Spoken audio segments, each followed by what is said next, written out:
नमस्ते। यदि आप नींद से परेशान हैं, आपको नींद नहीं आ रही है, अनिद्रा है, बेचैनी रहती है, घबराहट है, बीपी आपकी बढ़ी हुई रहती है, तो उस विषय में हम कुछ आसनों की बात करने वाले हैं, जिन आसनों को करने से हमें इन ऐसी भयंकर समस्याओं से विशेष लाभ मिलने वाला है।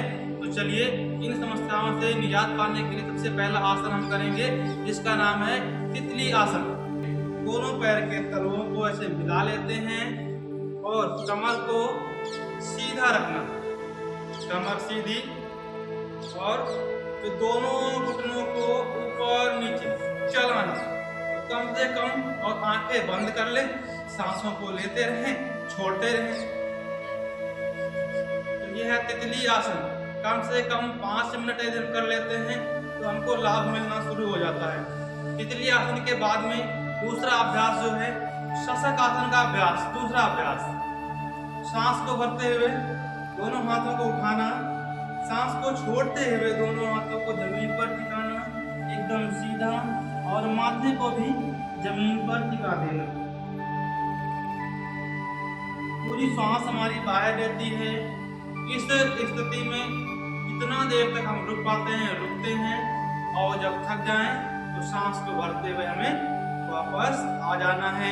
तो यह शशक आसन का अभ्यास कम से कम 5 से 10 बार आप रोज करिएगा, आपको बेहद लाभ मिलेगा और उत्तम नींद आएगी। तो आइए एक बार इसको फिर से दोहराते हैं। शशक आसन, सांस अंदर, सांस बाहर, और झुक जाएं सामने, माथा जमीन पर, पूरे शरीर को ढीला छोड़ दे, एकदम शांत। कम से कम 1 मिनट तक एक अभ्यास में रुकने का प्रयास करना है। जब थक जाए तो सांस को भरते हुए ऊपर सामान्य स्थिति में।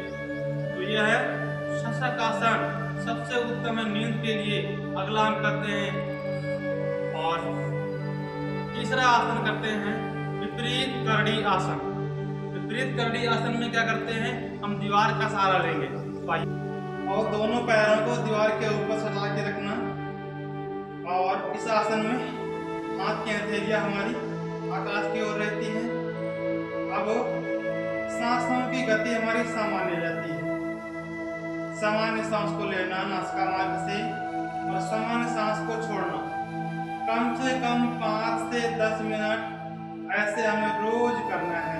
इन आसनों को करने के बाद में हमें कुछ प्राणायाम के अभ्यास भी करने हैं। तो प्राणायाम में सबसे पहला प्राणायाम हमारे नींद के लिए जो है वो अनुलोम विलोम प्राणायाम है।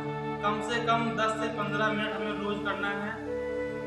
अनुलोम विलोम प्राणायाम में क्या करते हैं, जब भी हम शुरुआत करते हैं तो बाएं से सांस को लेना, दाएं नासिका को बंद करके बाएं से सांस को भरना, बाएं को बंद करके दाएं से छोड़ देना, और दाएं से भर के बाएं से बाहर छोड़ना, फिर बाएं से लेना, दाएं से छोड़ देना। तो ये क्रिया लगातार हमें करते रहना है। ये नींद के लिए जबरदस्त है, साथ में अन्य रोगों में विशेष लाभकारी है।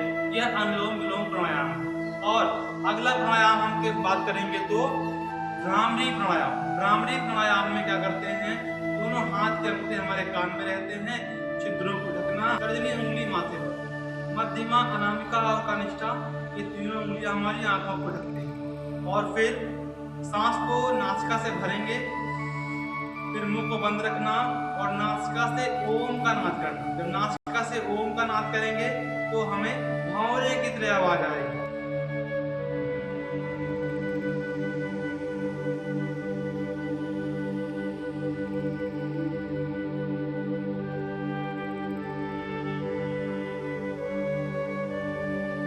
कम से कम 5 से 10 अभ्यास भ्रामरी प्राणायाम के हमें रोज करने हैं। और जब भी हम भ्रामरी प्राणायाम का अभ्यास करते हैं तो हमारे ब्रेन में, हमारे मस्तिष्क में एक वाइब्रेट होता है, कंपन होता है। पूरा ध्यान हमारा उस कंपन को सुनने में, महसूस करने में रहता है। तो यह भ्रामरी है। तीसरा सबसे उत्तम अभ्यास है उद्गीत प्राणायाम, जिसमें हमें सिर्फ मुख से ओम का उच्चारण करना है।